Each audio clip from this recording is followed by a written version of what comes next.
Hey everybody, welcome back. John chapter 11. And I know I've said this for the past 3 or 4 chapters, but I really mean it this time. I really meant it last time too. John chapter 11, packed with great information. So I hope you really just take your time and study in John chapter 11. Now, I'm partial to John 11 for the simple fact it's probably one of my all-time 5 passages in the whole Bible. This is, growing up, I used to always joke and say John 11:35 is my favorite Bible verse. Well, John chapter 11, verse 35 is Jesus wept, which is the shortest verse in the Bible. So it was just a joke I said. And finally, one day I decided just to study and see, why do I make that joke? And as I studied, it really just came alive in John chapter 11. Lazarus coming back to life really just is one of my go-to stories. I love reading about it. I get excited. Ever since we've been studying John chapter, the book of John, since right around Christmas time, I've been waiting for this chapter. Okay, so I'm excited about John 11. I hope you get excited about John chapter 11. Let me just give you a couple of things to look out for in this chapter, okay? First off, we get introduced to a couple of new characters. You know, we've talked about the disciples and we talked about the Pharisees, but now we get down to some specific followers of Jesus that haven't been mentioned yet, I don't think. Okay, so who is Mary? Who's Martha? Who's Lazarus? Now, these are siblings that we see, but we're going to see a couple more times. So you need to do a little research, do a little Google search, do a little Bible search. Where's Mary listed? And what's the difference between this Mary and other Marys that are listed? So there's several Marys. You need to make sure you get the right Mary when you look up Mary and Martha. Who's Martha? Where are other stories in the New Testament that we talk about with Martha? And what about Lazarus? Who is this guy? Where did he come from? And is he mentioned other times in other places in the Bible as well? So that's a fun little research to do as you look them up. Lazarus is going to be mentioned. I'll give you a little preview. They're all going to be mentioned next chapter too. But there are a couple other places you're going to see Mary, Martha, and Lazarus. So go look. There's also another character that gets introduced at the end after Lazarus comes back to life. His name's Caiaphas, and that's the high priest. Caiaphas is the high priest that as we're starting to enter into the last week of Jesus' life, as we're gearing up for the resurrection Sunday, Caiaphas is the one that's going to put Jesus to death. Okay, he's the one in charge of the Pharisees during this time. So he's going to start playing a more critical role as you go through. Matter of fact, in this chapter, he gives a prophecy, according to John. He gives a prophecy as a high priest about Jesus needing to die for the whole nation of Israel. Now, what Caiaphas wants is they're afraid that they're going to lose their power and their position, but the high priest actually appoints and chooses the last sacrificial lamb of God by saying Jesus must die for the nation of Israel. And it's just amazing how even in the midst of his ignorance, he has put forth into motions the events that are going to take place that leads Jesus to the cross for you, for me, for Israel, and the whole world. So please enjoy a couple other tidbits that you need to know about. This is the 7th sign that John talks about, Lazarus coming back to life. This is also the 5th I am statement you're going to see. So not only do you get the last sign, but you get another I am statement in there. Jesus says, I am the resurrection and the life. And those that believe in me will not die, and those that die that believed in me will not die, for eternity.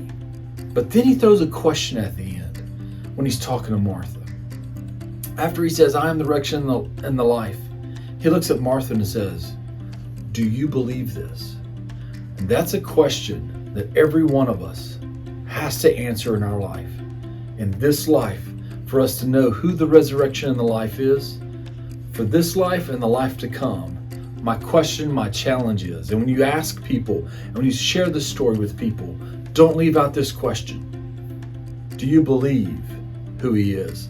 Martha comes back with a great answer, and she says, yes, I believe you're the Messiah. I believe you're the Son of God. I believe you're the coming Lord, the one that is coming for us. What an answer. In a 3-part answer, she gives and says, you're the chosen one, you're the Son of God, and you're the only one that we need at this point. Do you believe? Do you really believe that he is the resurrection and the life? God bless. Have a great week studying in the book of John.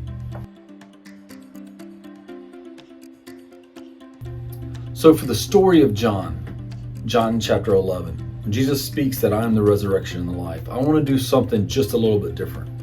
Okay? My encouragement is that we're telling stories so that you can get in the habit of telling Bible stories for people. Okay? So I'm going to kind of model it a little bit different this week than I have in the past. Okay?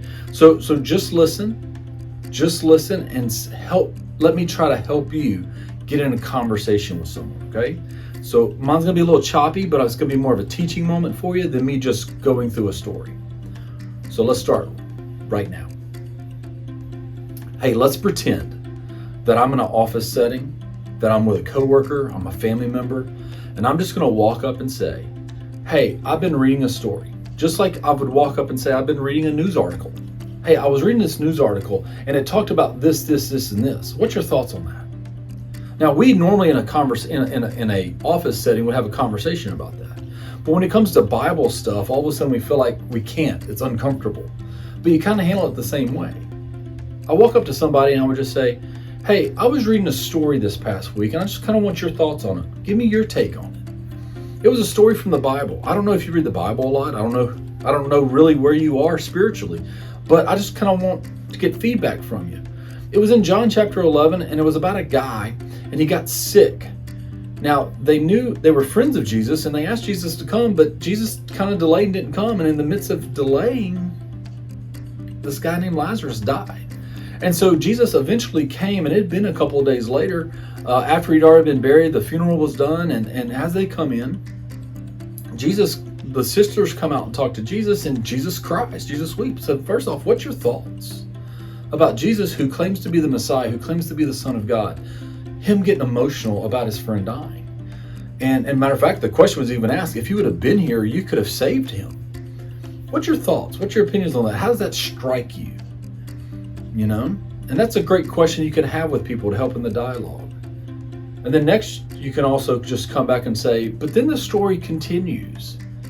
And Jesus says, but I'm here so that I can show you who I really am. And the sister was like, well, we believe in who you are. And yeah, we understand that Lazarus will come back to life, you know, and when God returns to restore Israel. But see, they had a misunderstanding about who Jesus was. And Jesus said, no, I'm the resurrection and the life. And anyone who comes to me will not die for eternity, but will live for eternity. But then he asked this very important question. And he said, do you believe this? And Martha answered and said, yes, I believe that. But just a thought, because I know my opinions on it. I don't mind sharing my opinions, but do you believe that? You know, what's your thoughts about Jesus? Because I think it's critical in these stories that everyone has to determine what they believe. Do you believe Jesus is the resurrection and the life? He said he was. He had signs and wonders. And see, just by asking that question creates this dialogue of you're asking for their opinion to try to help you understand the story, but you're also trying to have a conversation with them so they can understand the story. Now, we're not lying, we're not tricking, because you are asking for their opinion. And it helps you understand their state and where they are. I'm not asking you to say, go in and play dumb like you don't know what it is, but go in and ask the question. Do you believe that he's the resurrection and the life? Because, you know, I've come to believe, based off all the signs that he did, based off his teachings of what he did, but this is one of the first times that he actually clearly asked someone, do you believe in who I am? Martha said yes. And just to finish the story, I think it's an amazing story because he goes to the tomb and this guy's been in there for four days, and he says, Lazarus, come out. Lazarus walks out of the tomb and he comes out and he's alive again. And many people believed in Jesus because of that. Now, what are your thoughts about Lazarus coming back to life? Now, in the middle of this, people may be having questions of like, well, it was not true. It was not genuine. You know, maybe it was a hoax. Maybe, you know, same questions that some of the Pharisees were asking. He's doing some type of magic trick. But bringing someone back to life, that's not really just a magic trick. I mean, there's ways to prove that people are dead. Not just dead. Dead. Okay? He was there for 4 days. People are weeping and crying. I mean, the physician had to declare him dead and put him in there. They sealed him up where there would have been lack of oxygen for him to even breathe. And so all these things that go on. But back to the story. Jesus said, Lazarus, come forth. And Lazarus got up and walked out. And they said, unbind him and let him loose. Take the dead man's cloths off. And people saw that he was alive. Now, many people believed in him. Now, do you believe those stories? Do you believe the stories of Jesus? Like, what's your interpretation of it? How do you view it? Because, see, after I tell a story like that to someone, I'm going to know where they are in their relationship with God. I'm also going to they may be interested. They may be interested in my next story that I bring to them. But just by having that conversation, that dialogue, helps us understand where people are in their relationship with God, their walk. They may be new believers. They may have dabbled in Christianity. They may be Christian by name and not by relationship with Jesus. They may be anti-Jesus completely. And it may be good too to say, okay, then what's your belief?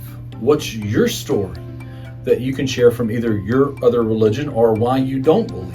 And that helps get the conversation going so that one, you know how to pray for them, but two, you know what your next story needs to be to help encourage them as well.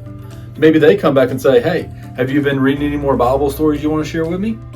Matter of fact, I have. Next week, I'll have John chapter 12 for you. All right? And so that way we keep dialogues going so that we can share and we can keep asking people, do you believe who Jesus really is? God bless. Have a great day. We'll see you on Sunday.